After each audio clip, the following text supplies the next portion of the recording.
इसमें पी का भी कोई उतना इशू नहीं लग रहा है और एयूएम का साइज भी ठीक लग रहा है। ये फ्लेक्सी कैप पे जो आपका सवाल था उसका जवाब है। नेक्स्ट कैटेगरी में चलेंगे या फिर भी इसमें और कोई स्कीम्स आपको डिस्कस करनी है? नहीं, मेरे ख्याल से ये ठीक है, क्योंकि चूंकि हमने अपने हिसाब से बता ही दिया है, तो इन 3 को ही वो थोड़ा सा और सर्च करे, और जो अगर हमारे कहने से कुछ रह गया हो तो in view of whatever we have discuss वो अपनी स्कीमों में थोड़ी सी और डेटा क्रंचिंग करे जाकर।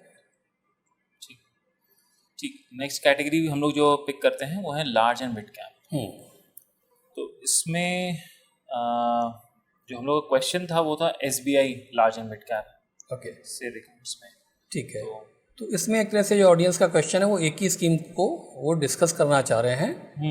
अब चूंकि हमने डिटेल में डिस्कस कर लिया कि कैसे आउट परफॉर्मेंस को देखना चाहिए, तो SBI large and mid cap देखिए ऐसा है कि आपका निफ्टी 500 को तो तीनों पीरियड में बीट कर रहा है, लेकिन 250 को एक ही पीरियड में बीट कर पा रहा है।